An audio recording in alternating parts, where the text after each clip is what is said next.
shouldn't have did that. Ugh, not as young as I used to be. Hey there, how you doing? Talking to myself right now. Just waiting for people to make it in here to this live stream, this unexpected live stream. What's today? Wednesday, right? Oh, crap. I was supposed to go to the chiropractor today. Darn it! I bet they're like, what the heck is going on with this dude? Why he didn't show up? I mean, tis the season. Other stuff is happening. That's why I didn't show up the last 3 times. But anyway, y'all got the notification. I love it. Thank you, YouTube. You're finally recognizing me. I don't know what y'all did. Y'all don't like my channel no more, man. Nobody watches my videos except for you guys. But everybody else, I don't know what's happening, man. This channel has sank under the water. But no, it's just weird. I don't know. I can't figure it out. Something's going on. Cannot figure it out. But anyway, oh well. We'll get it where it needs to be one day in the near future. I got an idea. We'll see if it works. But anyway, what up, AOK Mafia? It's your boy Artofkickz, and just like that, we back with another one. Y'all, we got some Mr. Ballin' tonight. I can't promise that I'll be giving you guys a live stream on Friday because, as a lot of you all know, Friday is what? Christmas Eve. I got some plans to hang out with some friends earlier in the day, but who knows, they might invite me to something later on that evening, so I kind of want to leave that Friday open, you know, for the holidays. So you're getting a live stream from your boy tonight. So here we are. I see some of my channel members up in here. What y'all doing? I gotta shout y'all out. What up, Bobby? What up, Steve, my moderator? What up, Tamara? What up, Jamie? What's going on with y'all? We is in here. Janice, I see you up in here. As always, Trey, what's good with you? The Muffin Man is live. What is going on? Antoinette. What's this say? Anitra Beard? Oh, Beard? Is it Beard? You got a beard? You got a beard because your last name Beard. But y'all, we are here. We got 250 people in here. We got a video today.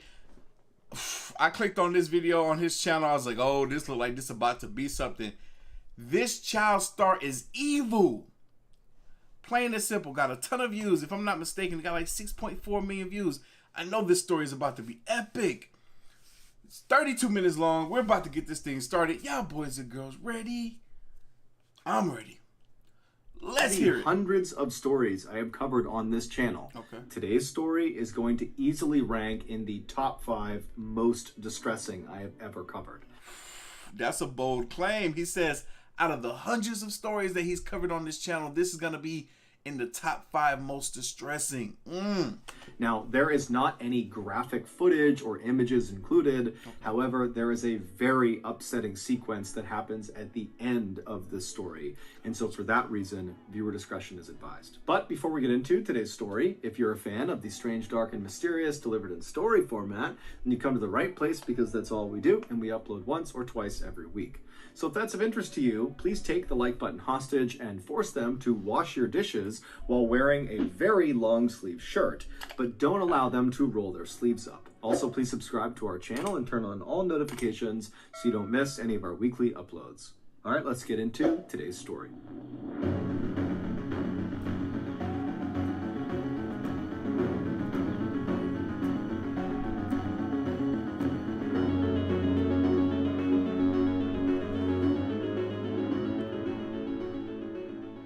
In 1986, Tom Hawks was a 39-year-old father of 2 teenage boys. He had previously been married to his boys' mother, but they had ultimately gotten a divorce. That year, Tom and his 2 sons were at this local chili cook-off in their neighborhood in Newport Beach, California, when Tom was looking out across the sea of people and he sees this stunningly beautiful woman he's never seen before, and he just finds himself staring at her. And he stares at her so long that this woman, she ends up noticing, and she looks up and kind of smiles and blushes and looks away, and Tom immediately is totally embarrassed because he just got caught staring at her. And so he decides, you know what, I gotta go over there and introduce myself.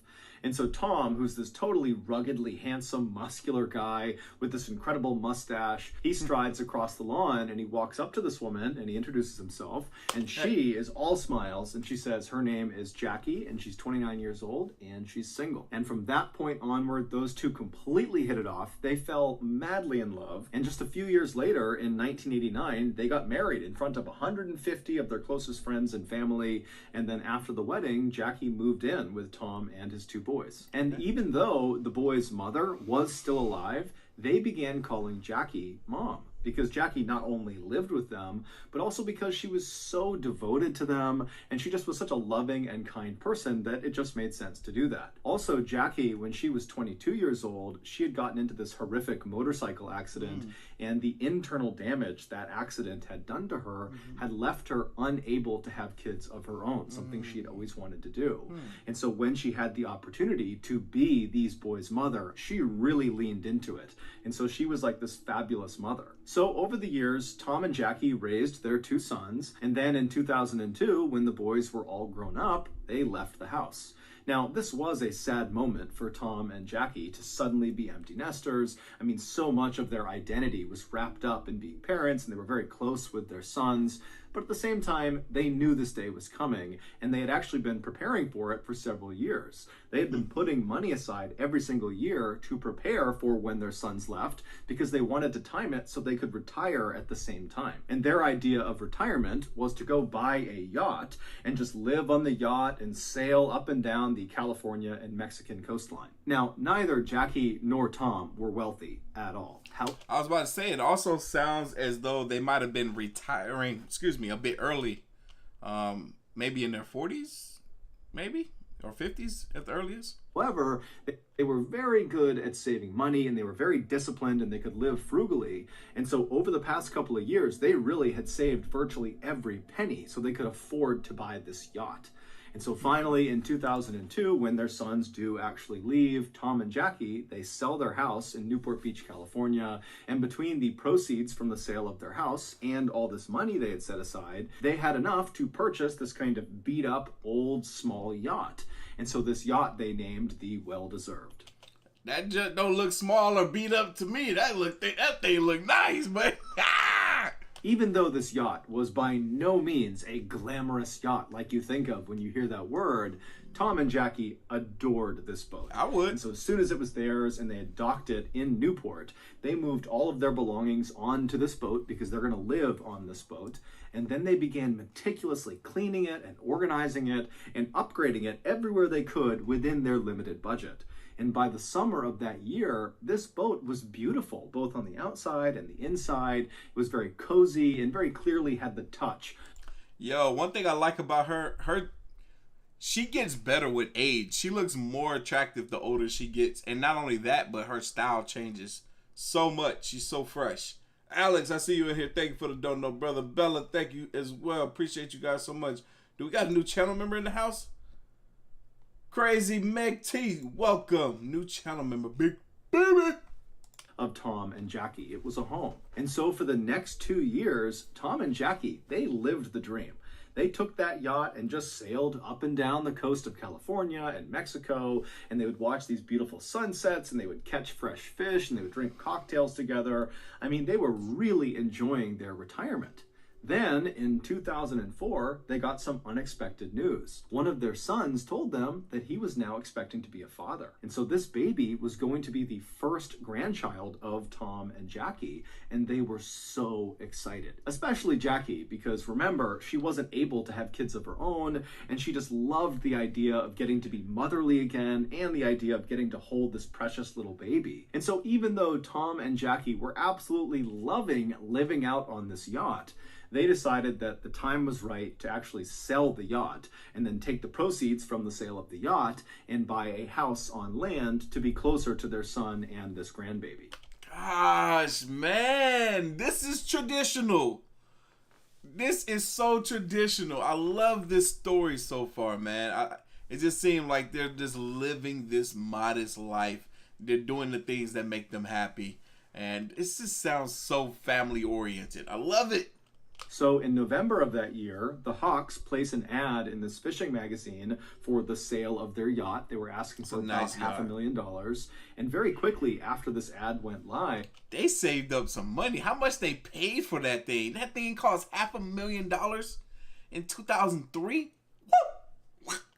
I don't got it. If this young couple who had saved up some cash, they offered to buy it. Tom and Jackie were totally thrilled, and they called their two sons to tell them the good news that they had this buyer and that in the next couple of days the sale would be finalized and then they would be in touch. And so the sons, they're expecting to get a phone call from Tom and Jackie any day. But a couple of days goes by and they haven't heard from them. And so the sons begin calling their parents, and their parents aren't picking up their phone. Now, Tom and Jackie were not the type to go any amount of time without being in touch with their family. And so this was very uncharacteristic. And so when Tom's brother, Jim, who was a retired police chief, when he heard about this sudden silence, he just got in his car and drove to Newport Beach, California to see if maybe they had not finalized the sale of the yacht and maybe the couple was still on the yacht and he could go check in with them and make sure everything was okay. And so Jim, along with a friend of his, they arrive in Newport Beach, they make their way to the dock where the yacht was being held, and they go down to the floating section of the dock and they walk right up alongside the well-deserved, and just from where they're standing, it does not seem like anyone is on the yacht. However, as they're standing there just kind of looking at this yacht right in front of them, Jim notices a couple of oddities. He sees there are lines hanging over the side of the boat that should have been stowed. And Tom was known for being incredibly meticulous and orderly. I mean, that yacht was spick and span always. And so he would not have left these lines draped over the edge of the boat unless he was on board, and he wasn't.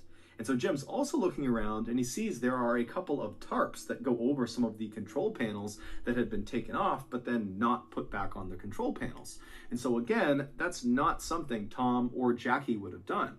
And then there's also some dirty towels kind of hanging out of one of the portholes. And so overall, the impression Jim and this friend got was, I guess they must have finalized the sale of this yacht, because clearly the new owners of this boat, they're the ones that are in possession of it, and they're the reason it's sloppy, because Tom and Jackie, they never would leave the boat in this condition. Or maybe something else happened and someone else got a hold of this yacht. And so Jim pulls out his own business card and he writes a note on it that he's looking to speak with the new owners of this boat because his brother and his brother's wife had sold this boat to them, but now they're missing. And so please give me a call back. And so Jim and his friend, they leave the boat, they leave the dock, and they begin to leave the area when Jim's cell phone rings. He picks it up, and it's this 21-year-old woman named Jennifer De Leon. And so she tells Jim that she got his business card on her yacht, and that yes, she and her husband had recently purchased this yacht from the Hawks. But like Jim, they were having a hard time getting in touch with the Hawks as well. Because after acquiring their boat, Jennifer said she and her husband realized there were a couple of controls on the boat that they didn't know how to use. And so they needed to talk to Tom and Jackie to explain how to use them. Also, Jennifer said she had found some personal belongings that belonged to Tom and Jackie that were stuffed in a couple of drawers that just got left behind. And so she wanted to return that property to them as well.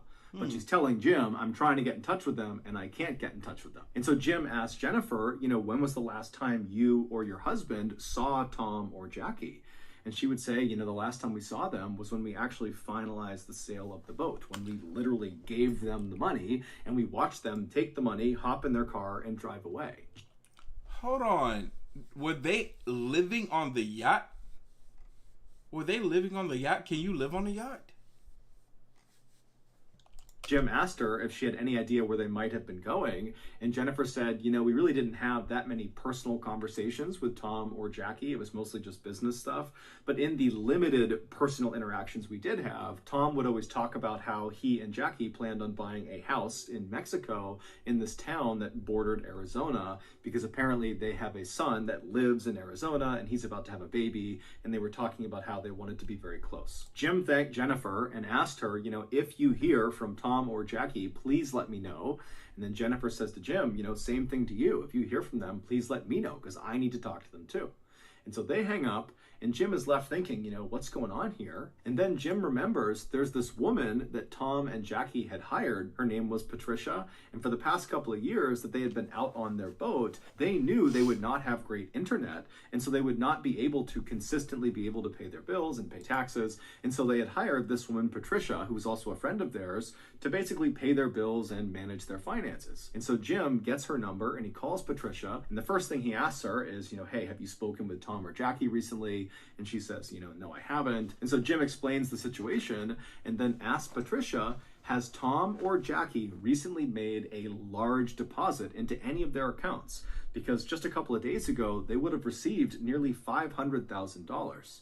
And so Patricia, she checks the accounts and she says, no, there's been no deposits made. And so Jim and Patricia are talking on the phone, trying to rationalize why Tom and Jackie would not have deposited so much money. And they really couldn't come up with a reasonable explanation for it. And so after Jim hung up with Patricia, he just had a bad feeling about what was going on. And so Jim called the Newport Beach Police Department and he officially reported Tom and Jackie missing. The first thing the Newport Beach Police Department did with this missing person report was to do some digging on the new buyers of this yacht, the De Leons. And when they looked at the 25-year-old husband named Skyler, they discovered he was a felon. He had been arrested and convicted of armed robbery and had spent some time in jail for it. And so naturally, the police were immediately suspicious of Skyler De Leon, and really the De Leons in general, because they were the last ones to see the Hawks before they went missing. Right. And so they sent one of their detectives down to the dock to just kind of walk around the yacht and just kind of feel it out, see what's going on down there, see if there's anything unusual.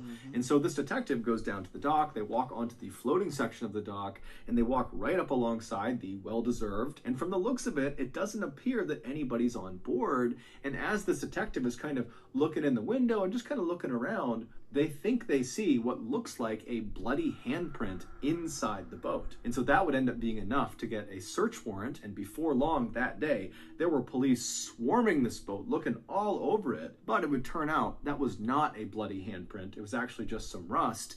And there was nothing else of significance that was found on board this boat. And so the police are pretty frustrated because they really don't have any leads. And so they contact Skyler De Leon and they say, hey, you need to come into the police station and explain exactly what happened during your final interaction with the Hawks. And so Skyler comes to the police station, he's totally cooperative, and he explains to the detectives that, he saw this ad in this fishing magazine for a yacht. He contacted Tom Hawk and said, I'm interested. The two of them met up and then went out for a sea trial, which is basically a test drive, but for a boat. And during the sea trial, Skyler told Tom that he liked the boat and he wanted to go forward with the purchase.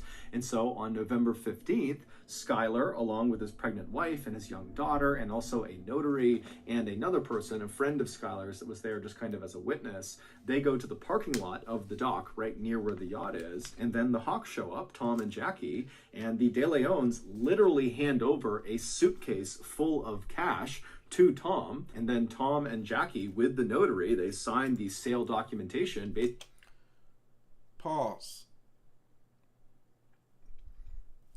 I wonder if this young couple could have hired someone to rob them. It's like, oh, we got our boat, we legally paid for it, but we still want that money. We didn't want to really give that money away. They maybe hired somebody to follow them, but what's with the 11-year-old? That story is to come. Bella, thank you. She said, love your videos and reactions. Always make me laugh. Winter is the worst time for me. Holidays typically are not my best time of the year, but I've been in good spirit this year. Basically giving the boat over to the De Leons, and then Tom and Jackie took their suitcase full of cash, hopped in their SUV, and they drove off, presumably to go to Mexico. When the police asked Skyler, how were you able to afford such an expensive vessel? Skyler would tell them that back in the 1990s, he was actually a child star, or kind of. He was an extra on the very popular TV show Power Rangers, and from being on that show, he had made a bunch of money and he had set it aside. And as Skyler is telling the detectives this, he kind of just stops himself at some point and he's like, you know what? That's not really the truth. The reality is the reason we had the money to do this is not because of the cash I got from being a child star.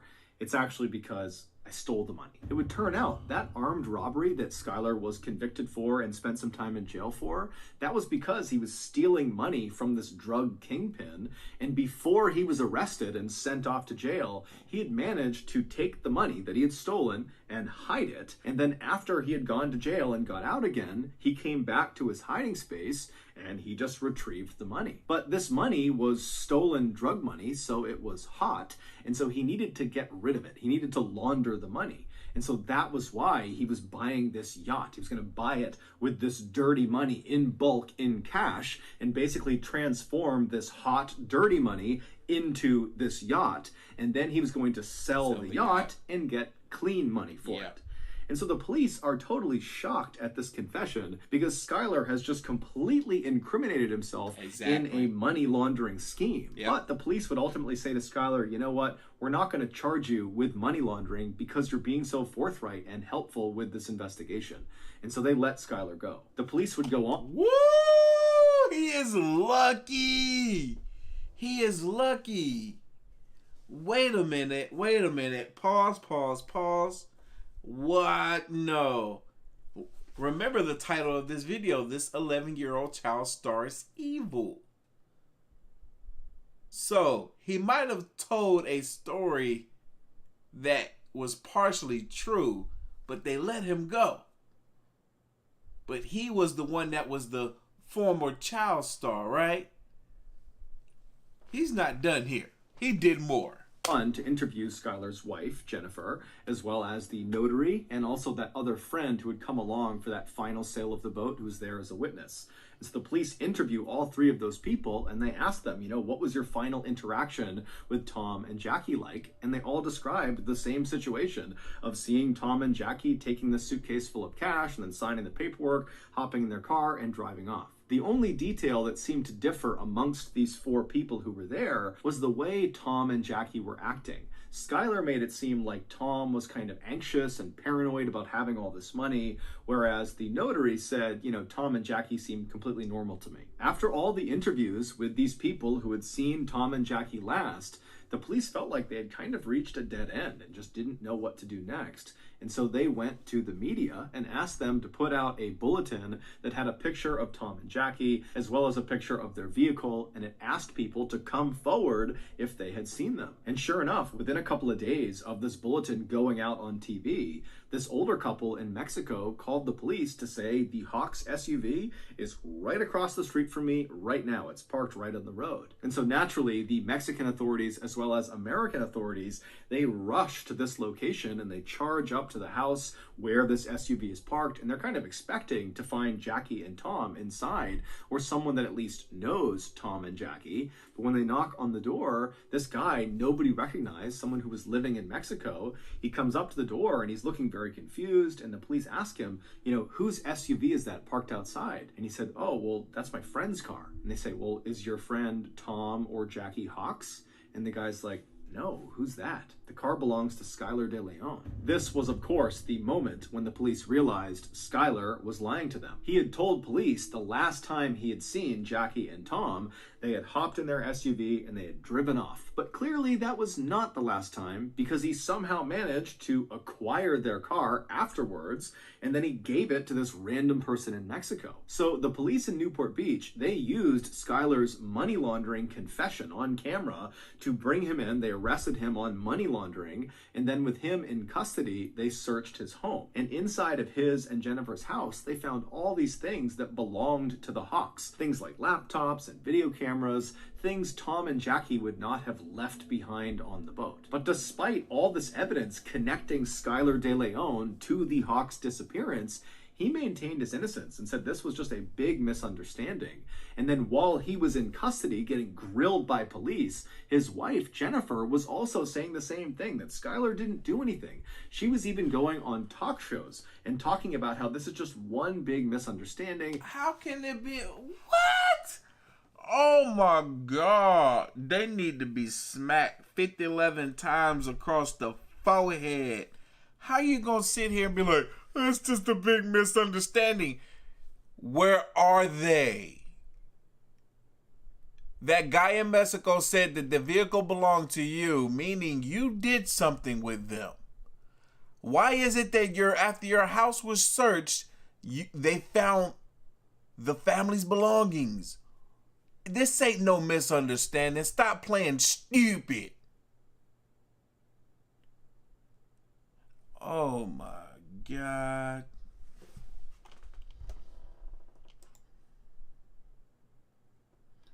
What up, Jamie? No, you good. You good. Got married and went on a nice honeymoon. Congratulations. That's what's up. That's what I like to hear. That's what I like to hear. And Skyler had nothing to do with the Hawks' disappearance. That they are just as concerned about Tom and Jackie as everybody else is. But the police were not buying it. They knew Skyler knew something that he wasn't telling them, obviously. However, they weren't really getting anywhere interviewing Skyler. He was just kind of saying, look, I had nothing to do with it. And so the police decide, let's go back and re-interview the notary and also that other friend who was there as a witness on that day that the final sale of the boat took place. I agree with that. I was thinking the same thing.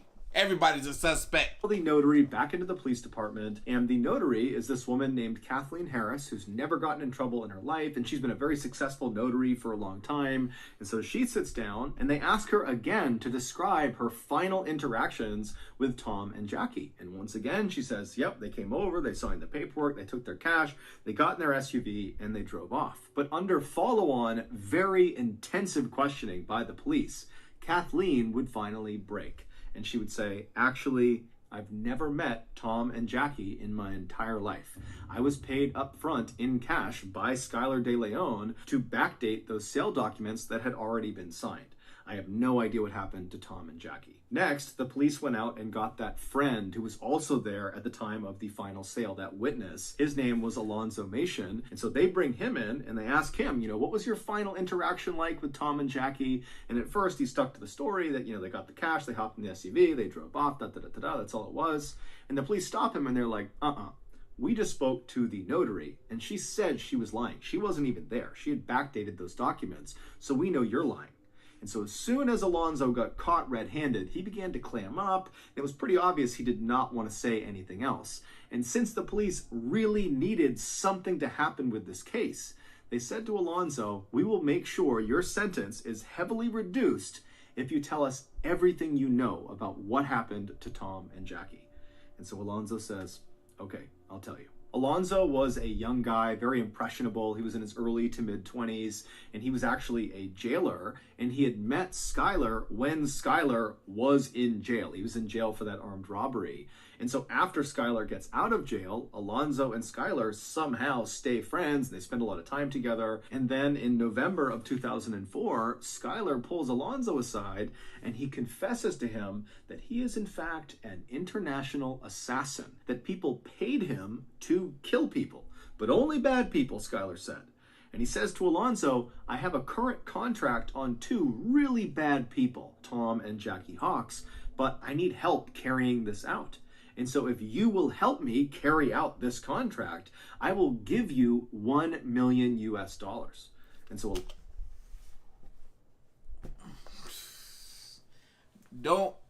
look, he made a friend with a criminal. He made a friend with a criminal who is clearly untrustworthy. How this man gonna promise $1 million? What? He had to sell that guy on something that he thought would get him to do the job with him. That's what that is. How he gonna tell this man he gonna give him $1 million when he don't got $1 million to give him? He ain't even getting that much out of this deal. Stupid. Alonso's like, man, okay, yeah, I'll help you. And so on November 15th, Skyler, Alonso, and a third man that Skyler had recruited to be a part of this job. He was this big, muscular, intimidating-looking guy who was actually a longtime Southern California gang member. His name was John Kennedy. Those three, they show up at the parking lot of the dock. I'm sorry, but he looked like he would lie about being an international assassin, and he looked like the fool that would fall for it. He used to be a former freaking Power Ranger Kid child star. He looked like he would have been the Power Ranger Kid. not to finalize the sale of this yacht. They weren't even close to finalizing the sale. They were there to meet up with Tom and Jackie to do a sea trial, a test drive. But when Tom and Jackie arrive, Tom, who was a longtime probation officer and so was very used to being around felons and convicts, he immediately sized these three up and thought, bad news. And so when the two parties met each other in the parking lot, Skyler started to notice that Tom was definitely apprehensive about getting on a boat with them. In fact, Tom was talking about potentially rescheduling and that, today is not a good day. And Skyler's seeing, okay, they're clearly uneasy about getting on the boat with us. And so Skyler says, hey, Tom, Jackie, hold on a minute. I'm going to step aside and make a phone call. And so Skyler steps aside and he calls his wife, Jennifer, and she was not far away. And so just a couple of minutes later, Jennifer pulls into the parking lot carrying her little 1-year-old baby girl. And as soon as she walks over to this group, the dynamic completely changes. Jackie sees this baby and she immediately falls in love with it and she wants to hold the baby and she loves Jennifer. Jennifer's so sweet. And so Jackie seems very much at ease and Tom notices that. And so Tom begins to loosen up, and before long, Tom is saying to Skyler, you know what, guys? Today's fine. Let's do the sea trial. And so the group eventually begins to make their way onto the yacht, the well-deserved, to do the sea trial. And right as they're about to get on, Jennifer says, hey guys, I can't go on the sea trial. The baby's upset. I gotta go home. I'll see you guys when you get back. And at this point, Tom and Jackie... Oh, no, I hate it. Oh, I hate it. God, he played them so good.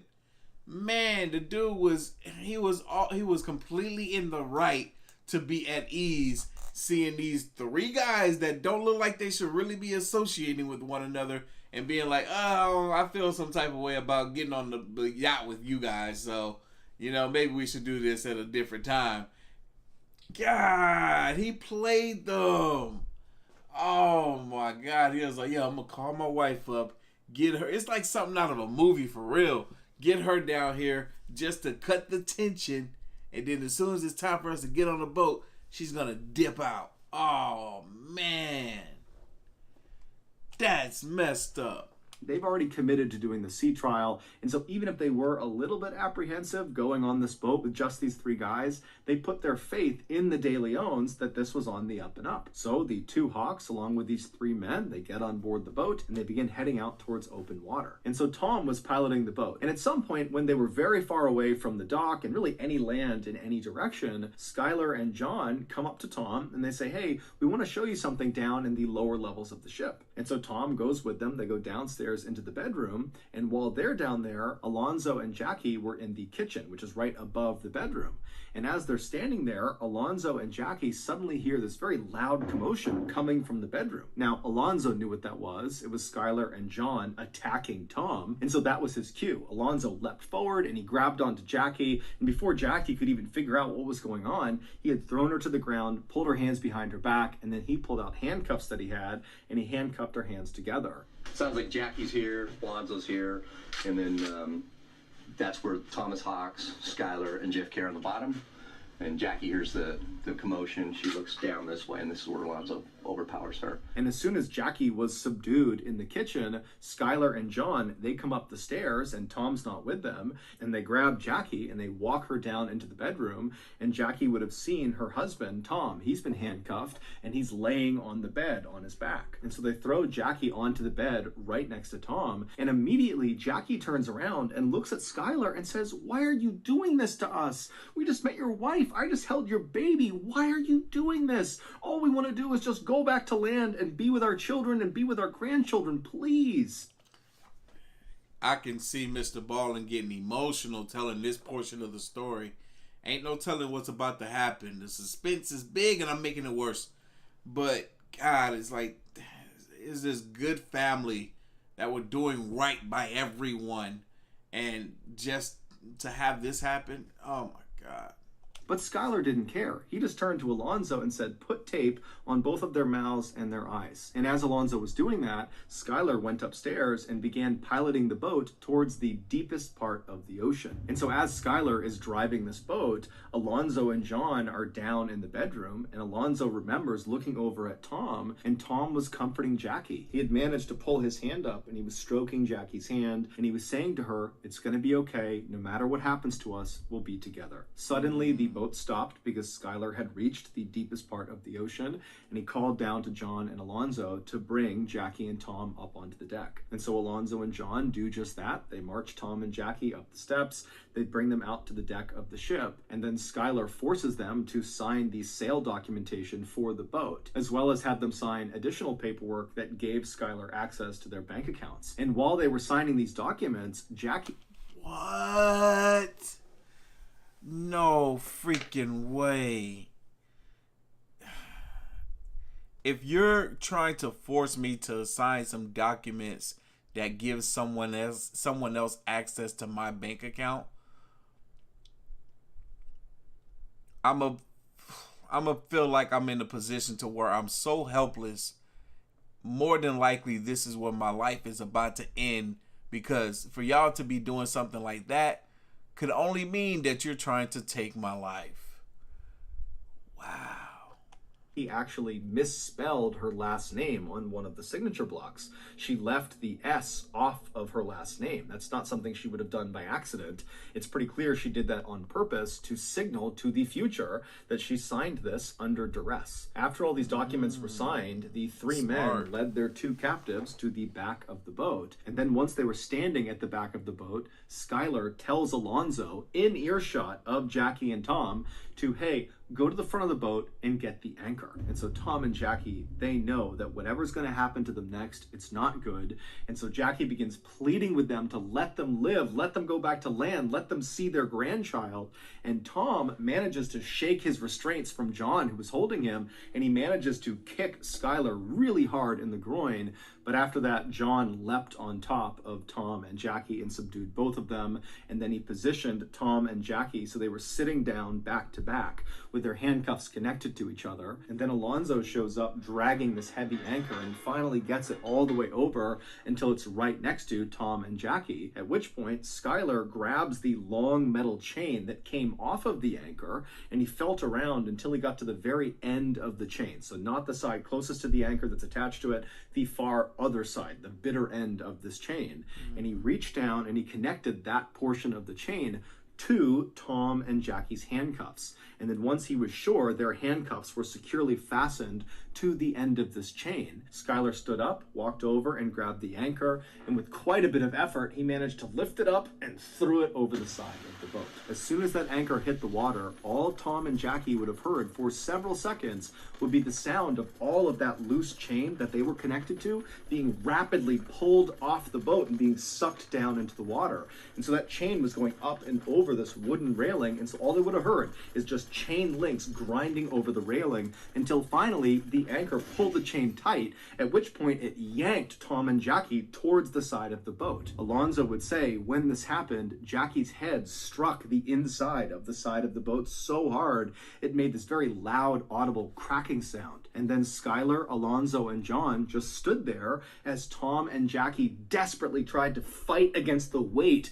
of this anchor that was trying to pull them off of the boat. Tom was trying to hold on to anything he could to try to hold his wife in place, but eventually the weight of this anchor combined with the movement of the boat was just too much. And so Tom and Jackie were very slowly pulled up and over and off the boat into the water. When they hit the water, they would have been fully alive, fully conscious, as they began their rapid descent to the bottom of the ocean, 3,500 feet below. Alonso would tell police as soon as Tom and Jackie disappeared below the surface, Skyler let out a woohoo and ran over to the edge of the boat and looked into the water like a giddy child. And he was staring at where they had disappeared, and he was just grinning and laughing. And then finally, when the water went calm and there were no more bubbles, Skyler just kind of laughed, turned around, and made his way back to the cockpit and began piloting the boat back towards the dock. Even though Jennifer was not heartless.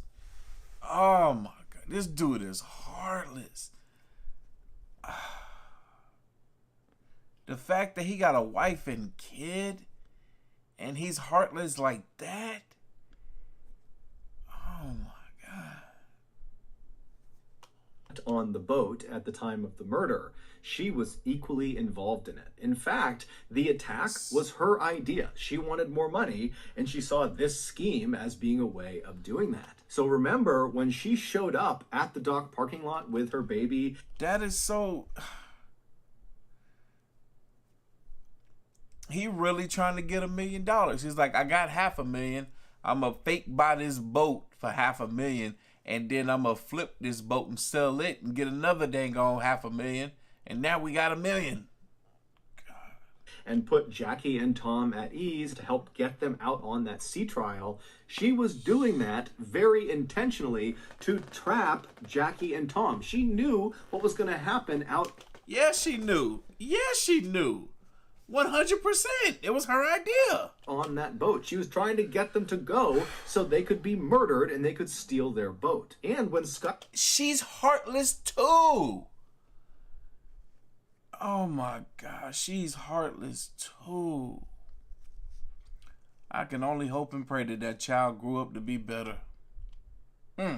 Skyler was out on the boat before, during, and after the murders, he would step aside and call Jennifer to let her know how it was going and kind of get her feedback and ask for advice about what they should do next. With that in mind, one of the darker elements of this case has to do with the video camera that was discovered inside of Jennifer and Skyler's house. It was the Hawks video camera, and they had used it over the past couple of years to document their travels out on the ocean. And so when the police acquired this video camera, they played the tape that was inside of it. And at first, the tape shows Jackie filming the inside of the well-deserved yacht, and she's talking about how sad it was that this is probably one of the last times they'll be inside of this boat. And you know what? That name is so fitting because they worked hard, so it was well-deserved. But what happened to them was far from it. But she and Tom are so happy because they found buyers who are going to take great care of this boat, and they're excited about the future, they're excited about their grandchild, and then suddenly this footage of Jackie inside of the boat just totally cuts, and it jumps to Skyler and Jennifer at Thanksgiving dinner that year, playing with their daughter and just having this great time, meaning just days after Jennifer and Skyler murdered Tom and Jackie in the worst way imaginable, they took their camera and just began using it for their own lives, recording their own life over the memories of Tom and Jackie. Jennifer and Skyler truly didn't care at all about what they had just done. Alonso would ultimately be sentenced to 20 years in prison. He would have gotten a much more severe sentence, but because he provided all of the details of what happened and he was promised a reduction in sentence, he was only given 20 years. Jennifer would be sentenced to life in prison without the possibility of parole, and John Kennedy and Skyler were sentenced to death. Woo! Well deserved. Well deserved. As of November 2021, Tom and Jackie Hawks' bodies have still not been found. Oh my God, I couldn't imagine. Woo! Man, crazy story. Crazy story. Woo! I never heard that one. I know some of y'all have heard that one. I never heard that story before, but man, I hate that. I hate that, man. That poor family, they did not deserve that at all. And then their sons, man, I can only imagine. Then the grandkids, I'm about to get out of here. That was crazy. Thank y'all for hanging out with your boy, and I'm gonna catch y'all later. See ya.